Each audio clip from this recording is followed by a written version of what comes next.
নমস্কার। আগামী পরশুই সুপ্রিম কোর্টে বাংলার এসআইআর নিয়ে পরবর্তী শুনানি। সেদিনকে মোটামুটি চূড়ান্ত হয়ে যাবে যে জনপ্রতিনিধিত্ব আইনের যে ধারা বলে মনোনয়ন প্রত্যাহারের দিন ইলেকটোরাল রোল ফ্রোজেন হয়ে যাওয়ার কথা, সেদিন হবে না সুপ্রিম কোর্ট তাদের এই যে এক্সট্রাঅর্ডিনারি পাওয়ার, যেটা তারা আর্টিকেল 142 আওতায় ভোগ করে থাকেন, সেই পাওয়ার প্রয়োগ করে আরও দিনক্ষণ এক্সটেন্ড করে দেবেন।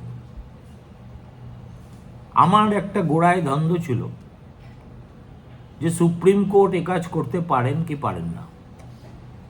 দেখুন, কাগজে কলমে আপাত দৃষ্টিতে তারা পারেন না। একটা দেশের আইন সংসদে পাশ হয়েছে এবং সেই আইন মোতাবেক দেশে এত অসংখ্য নির্বাচন হয়ে গেছে, তার একটা প্রভিশন সহসা যেখানে মানুষকে তার ন্যায্য মৌলিক অধিকার থেকে বঞ্চিত করার কোনো কথা নেই, কিংবা ন্যায় বিচার থেকেও বঞ্চিত করার কথা নেই, সেখানে সুপ্রিম কোর্ট হস্তক্ষেপ করবে কেন? কিন্তু 142 আর্টিকেল মন দিয়ে পড়তে গিয়ে আমি বুঝলাম যে এটা শুধু যে এক্সট্রাঅর্ডিনারি পাওয়ার দিয়েছে সুপ্রিম কোর্টকে তাই নয়, বলতে পারেন একটা সুইপিং নেচারের পাওয়ার দিয়ে বসে আছে। ফলে এই অধিকার প্রয়োগ করার ক্ষেত্রে সুপ্রিম কোর্টের একমাত্র বিচার্য হবে to meet complete justice from both parties. এই হচ্ছে exactly constitutional provision, to meet complete justice of both parties. এখানে বিবাদমান দুপক্ষ কারা আমার নতুন করে বলার দরকার নেই, আপনারা সকলেই জানেন।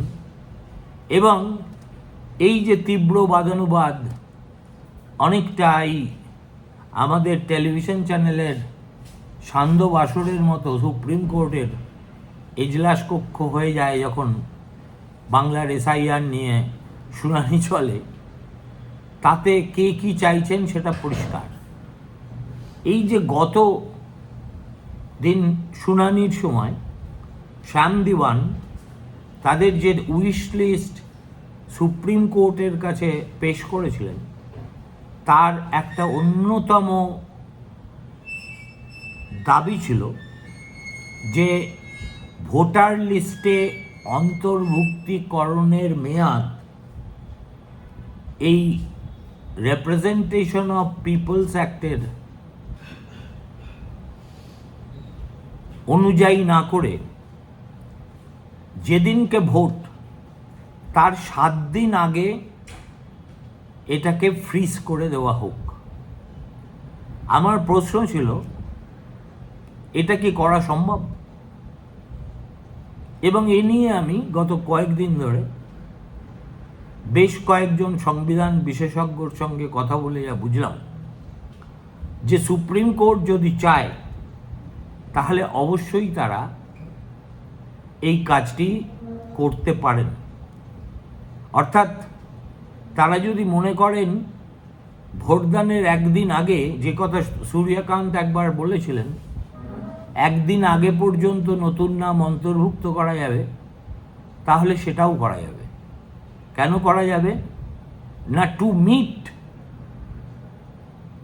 Complete justice of both parties. দেখুন, যে কোনো ক্ষমতা সংবিধান যাকেই দিয়ে থাকুক না কেন, ultimately it becomes a matter of interpretation. কিন্তু প্রাইমা ফেসাই আমি যেটা বুঝলাম সেটা হচ্ছে, এই যেহেতু এটা একটা এক্সট্রাঅর্ডিনারি সিচুয়েশন পশ্চিমবঙ্গের ক্ষেত্রে এমার্জ করেছে, অতএব তারা এক্সট্রাঅর্ডিনারি পাওয়ার ইনভোক করেছেন। ফলে এক্সট্রাঅর্ডিনারি সিচুয়েশনে এক্সট্রাঅর্ডিনারি পাওয়ার ইনভোক করে এক্সট্রাঅর্ডিনারি রেজাল্টই তো হবে, অর্ডিনারি রেজাল্ট তো হওয়ার কথা নয়। সুতরাং সেদিক থেকে দেখতে গেলে পশ্চিমবঙ্গের ভোটার তালিকা ফ্রোজেন হওয়ার দিনক্ষণ রিপ্রেজেন্টেশন অফ পিপলস অ্যাক্টে লিখে দেওয়া নিয়ম অনুসারে হতেই হবে এমন কোনো কথা নেই। এ ব্যাপারে পরিষ্কার আমার মনেও একটা বিভ্রান্তি ছিল, কিন্তু সেই বিভ্রান্তিটা এত আলোচনার পরে আমার সম্পূর্ণভাবে কেটে গিয়েছে।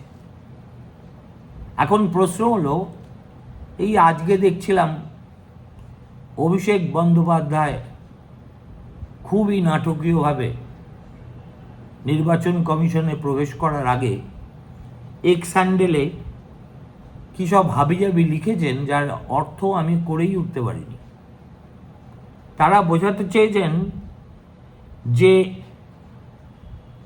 ফর্ম 6, ফর্ম 7 ইত্যাদি নাকি পেটি পেটি বোঝাই হয়ে নির্বাচন আধিকারিকদের অফিসে রয়েছে এবং তাদেরকে ঘুরপথে ভোটার লিস্টে অন্তর্ভুক্ত করে দেওয়া হচ্ছে। এরা কারা? না, এদের সঙ্গে পশ্চিমবঙ্গের কোনো সম্পর্কই নেই। অর্থাৎ অভিষেক যেটা বোঝাতে চাইছেন যে তোমরা তো বাবা আমাদের ভুতুরে ভোট সাড়ে সর্বনাশ করে দিয়েছ, অতএব এবার তোমরা তোমাদের ভুতুরে ভোট আমাদের লিস্টে ঢুকিয়ে দিতে চাইছো, যেটা তোমরা মহারাষ্ট্রে করেছিলে, হরিয়ানায় করেছিলে বলে বিরোধীদের অভিযোগ, কিন্তু আজ পর্যন্ত সেটা প্রমাণিত হয়নি। অর্থাৎ অন্য জায়গার ভোটারকে ভোটার তালিকায় তুলে দিয়ে তাদের ভোটগুলো বিজেপির পক্ষে দিয়ে দেওয়া। আর এর সঙ্গে যে কটা ভিডিও তিনি আপলোড করেছেন তারও কোনো নত্যসত্ত্ব মাথা মুন্ডু কিছুই আমি বুঝতে পারিনি। কিন্তু একটা কথা আমার বলা উচিত, সেটা হলো যে এত নাটক করে কেন্দ্রীয় বাহিনীকে চমকে সন্ধ্যাবেলায় একটা কলকাতা শহরের সম্পূর্ণ একটা গুরুত্বপূর্ণ সড়ককে কার্যত অবরুদ্ধ করে রেখে এই ধরনের ছেলেমানুষি প্রদর্শনীর কি প্রয়োজন? আপনাদের যা বলার আছে আপনারা তো পরশুদিনই সুপ্রিম কোর্টের সামনে সেটা পেশ করতে পারবেন, নাকি ফুটেজ খাওয়াটাই যেহেতু এখন আপনাদের একমাত্র রেজর্ট হয়ে দাঁড়িয়েছে, এর বাইরে আর কিছু আপনারা করতে পারছেন না। যে যেভাবে পারছেন ভিকটিম কার্ড খেলার চেষ্টা করছেন। অতএব ঠিক আছে, একটা কনকক্টেড কাহিনী নিয়েও আমরা নির্বাচন কমিশনের দ্বারস্থ হতে পারি, এবং সেনাপতি যখন আসেন তখন তো তিনি নীরবে আসেন না, তিনি আসেন যেভাবে তৃণমূলী কায়দায়, আজকে ঠিক সেইভাবেই এসেছে। এখন এর মধ্যে যে হাতিঘোড়া কি আছে আমি আজ পর্যন্ত এখনো পর্যন্ত সেটা বুঝে উঠতেই পারিনি। যে 30,000 বিজেপি সমর্থকদের নাকি ভোটার রোলে নাম ঢুকিয়ে দেওয়া হয়েছে সাসপিশিয়াস ফর্মস। এই কিসের থেকে কি বলছেন, কাকে বলছেন? আমার যেখানে বলছি বারবার যে এতটা দিগ্ভ্রান্ত হবেন না। You have not lost the game till the results are declared. সুতরাং এত সস্তার খেলাতে নামবেন না যেটাতে আপনারা বোকা বনে যেতে বাধ্য। প্রথম কথা, নতুন নাম ইনক্লুড করার অবকাশটা এখানে কোথায় হচ্ছে? এখনো পর্যন্ত যে অংশটুকু বকেয়া আছে সেটা হলো কয়েক লক্ষ লজিক্যাল ডিসক্রিপেন্সি বা আনম্যাপড কেসের অ্যাডজুডিকেটিং লেভেলে সিদ্ধান্ত নেওয়া, এবং তারপরে আর এই অ্যাপেলেট ট্রাইব্যুনালে তাদের নিষ্পত্তি ঘটানো। এর মধ্যে ডি নোভো কোনো নাম, সে ফর্ম 6 হোক, 7 হোক, 8 হোক, 9 হোক, 10 হোক, 11 হোক, এগুলো ঢোকানোর প্রশ্ন আসছে কোথা থেকে? এই যে 60 লক্ষ লোক যাদের অ্যাডজুডিকেশন হচ্ছে, তাদের তালিকা প্রকাশ্যে আছে, যাদের নাম অন্তর্ভুক্ত হয়ে গেছে তাদের নামও প্রকাশ্যে এসে গেছে, যারা বাদ পড়লেন তাদের নামও এসে গেছে। সে মুখ্যমন্ত্রী যতই দাবি করুন না কেন 1, 2, 3, 4, 4টে লিস্টের একটাও তার হাতে পৌঁছয়নি। হয়তো তার হৃদযন্ত্র বিকল হয়ে যেতে পারে, সেই ভয়ে কোনো তৃণমূলী নেতা বা কর্মী সে কথা তাকে কাগজে কলমে জানাচ্ছেন না, সেটা তাদের সমস্যা। কিন্তু নির্বাচন কমিশন তো সত্যি 4টে সাপ্লিমেন্টারি লিস্ট বার করে দিয়েছে এবং বলেছে প্রতিদিন তারা দিনের শেষে যা দাঁড়াবে ছানবিন করে সেই ফলাফলটা প্রকাশ করবেন। তাহলে এর মধ্যে নতুন করে অন্তর্ভুক্ত হওয়ার গল্প কী করে আসে? আর যদি সত্যিই এরকম কাজ নির্বাচন কমিশন করে বিজেপির বিএসটে, তাহলে সেটা তো ধরা পড়ে যাবে। ধরা পড়ে গেলে তখন না হয় আপনারা বিজেপি নেতাদের টুটি চেপে ধরবেন কিংবা নির্বাচন কমিশনের কর্তা ব্যক্তিদের, কিন্তু সেটা প্রমাণিত অভিযোগ ছাড়া নিছক সাসপিশনের বেসিসে এখন তো এই কাজ করা যায় না। তিনি বলছেন, we are receiving credible reports from several districts that large numbers of Form 6 applications, new voters, are being submitted in a questionable manner. These are not routine additions. These are serious concerns that many of these entries may be linked to individuals who have no real connection to Bengal. People who do not live here, don't work here, and have no stake in the state. আমার কথা হচ্ছে, আপনি কার সঙ্গে argue করবেন? সেই mark টোয়েনের কথাটা মনে পড়ে যায়, never argue with a fool. The passer by may commit a mistake thinking the actual number is 2। এ তো প্রায় সেরকমই ব্যাপার। এখন যেসব এর মধ্যে অবশ্যই কয়েকটা দাঁই করে থাকা দেখানো হচ্ছে কাগজপত্র, কিন্তু সেগুলো ফর্ম 6 না ফর্ম 7, সেগুলো মহারাষ্ট্রের লোকের না তামিলনাড়ু না কোথাকার, তার একটাও অকাঠ্য প্রমাণ কিন্তু এই ভিডিওগুলোতে নেই। অতএব তার উদ্দেশ্য যদি হয়ে থাকে যে কিছুক্ষণের জন্য ভালো ফুটেজ খাওয়া, তো সেই উদ্দেশ্য অবশ্যই সাধন হয়েছে। কিন্তু তার অভিযোগের সারবত্তা যতক্ষণ না প্রমাণিত হবে ততক্ষণ এটা একটা অপরিণত বুদ্ধির অভিযোগ ছাড়া আর কোনোভাবেই বিবেচিত হবে না। এবার আসে যাক অ্যাপেলেট ট্রাইব্যুনাল। এখনো পর্যন্ত কলকাতা হাইকোর্টের চিফ জাস্টিস এ ব্যাপারে যেটা করেছেন তা হলো 19 জন প্রাক্তন হাইকোর্টের বিচারপতিকে চিহ্নিত করেছেন যারা রাজি হয়েছেন এই অ্যাপেলেট ট্রাইব্যুনালের দায়িত্ব নিতে। কিন্তু তারা কোথায় বসবেন তা এখনো পর্যন্ত, অন্তত গতকাল রাত্রির পর্যন্ত নির্ধারিতই হয়নি। তার মানে আমার কাছে যতটুকু খবর, তাদেরকে 5-6টা ভবন দেখানো হয়েছে। বলা হয়েছে এর মধ্যে যেটা আপনারা পছন্দ করবেন সেটাতেই ট্রাইব্যুনাল বসানো যাবে এবং একটি বিল্ডিংয়েই প্রত্যেকটা ট্রাইব্যুনাল বসবে বলে স্থির হয়েছে। জুডিশিয়াল একাডেমি অত্যন্ত প্রশস্ত জায়গা, অনেকে মনে করছেন সেটাই এই ট্রাইব্যুনালগুলোর পক্ষে সবচেয়ে উপযুক্ত, কিন্তু এ ব্যাপারে যে সিদ্ধান্তই নেওয়া হোক না কেন, নির্বাচন কমিশনকে সেটা জানানোর দায় হচ্ছে সিজেআইয়ের।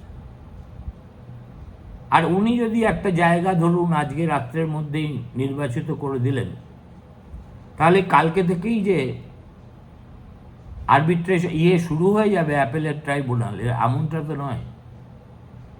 প্রত্যেকটা প্রাক্তন হাইকোর্টের জাজের জন্য একটা উপযুক্ত বসার, তাদের সাপোর্ট স্টাফ, আরও নানাবিধ ইনফ্রাস্ট্রাকচারাল ইস্যু আছে যেগুলোর ব্যবস্থা করতে হবে। একটা নির্ভরযোগ্য সূত্রে আমি জানতে পারলাম তার জন্য নাকি 7 থেকে 10 দিন সময় প্রয়োজন। এবারই প্রশ্ন এলো, রিপ্রেজেন্টেশন অফ পিপলস অ্যাক্টের ধারাকে পাত্তা না দিয়ে সুপ্রিম কোর্ট হয়তো এই নতুন নাম তোলার সময়সীমা একেবারে শেষ বিন্দু পর্যন্ত বাড়িয়ে দিল। প্রশ্নটা দাঁড়িয়ে যাচ্ছে, এই যে 25-26 লাখ লোক এই 60 লাখের তালিকা থেকে বাদ পড়বেন, তাদের প্রত্যেকের অ্যাপিল কি নির্ধারিত দিনের আগে ডিসাইডেড হয়ে যাবে? আমার কথা একটুখানি বোকা বুদ্ধির হতে পারে, কিন্তু আমার মনে হয় আমি প্রাসঙ্গিক একটা প্রশ্ন তুলছি। এ ব্যাপারে কোনো সন্দেহ নেই যে অ্যাডজুডিকেশনের যে কাজটা সেটা কিন্তু হয়ে যাবেই। বাকি থাকবে এই অ্যাপেলেট ট্রাইব্যুনালের কাজ। সেই কাজটা যদি নির্বাচনের দিনের মোটামুটি আগে নির্বিঘ্নে নিষ্পত্তি হয়ে যেতে পারে, তাহলে ভোট 23 এবং 29 হবে। যদি না পারে তাহলে কি হবে? সুপ্রিম কোর্ট এই শুনানির প্রথম দিন থেকে বলে আসছেন যে একজন বৈধ ভোটারও যাতে ভোটার তালিকার বাইরে না থাকেন সেটা নিশ্চিত করাই তাদের প্রধানতম কর্তব্য, এবং শেষ পর্যন্ত তারা সেটাই করবে। তা যদি হয় তাহলে একটা নির্দিষ্ট টাইমলাইনের মধ্যে গোটা বিষয়টাকে বেঁধে দিতে হয়। অমুক তারিখ পর্যন্ত অ্যাডজুডিকেশনের সময় বরাদ্দ হলো, অমুক তারিখ পর্যন্ত অ্যাপেলের ট্রাইব্যুনালের জন্য সময় বরাদ্দ হলো। যদি সেটা না হয়ে একটা ওপেন এন্ডেড এক্সারসাইজ হয়ে পড়ে, এবং পশ্চিমবঙ্গের যে চতুর্পার্শ্বের অবস্থা, তাতে কিন্তু সেটা আমার মতে আরও বড় সমস্যা ডেকে আনতে পারে, সমাধান করতে পারবে না। কেননা আপনারা লক্ষ্য করছেন বাংলার বিভিন্ন প্রান্তে এই ডিলিটেড হওয়া মানুষদের বিক্ষোভ ধীরে ধীরে ছড়িয়ে পড়ছে। সব জায়গায় পড়ছে এমন নয়, কোনো কোনো জায়গায় পড়ছে, এবং এখনো পর্যন্ত এই বিক্ষোভের চেহারাটা ততটা বিধ্বংসী নয়।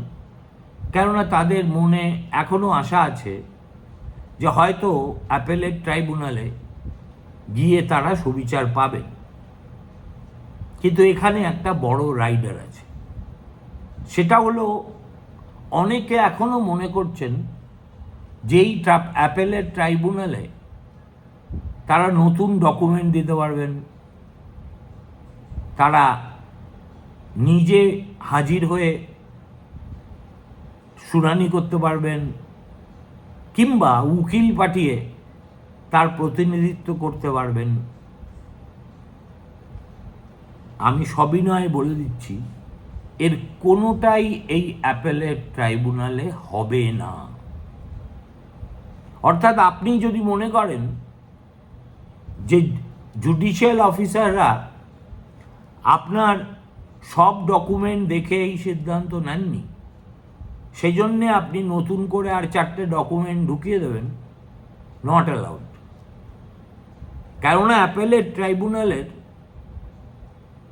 জুরিসডিকশনটা অত্যন্ত লিমিটেড। তাদের কাজ হচ্ছে একমাত্র তাদের অধস্তন জুডিশিয়াল অফিসাররা এই ঝাড়াই বাছাইয়ের কাজটা ঠিক মতো করেছেন না করেননি সেটা নিশ্চিত করা।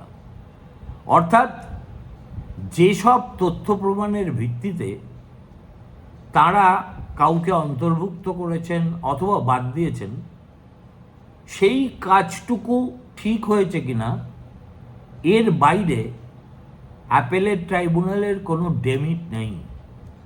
আমি দেখতে পাচ্ছি, আজকেই দেখলাম মমতা বন্দ্যোপাধ্যায় বললেন আমার দলের লোকেরা আপনাদের জন্য যা যা করার করবে, বিনা পয়সায় আইনি সাহায্য দেবে।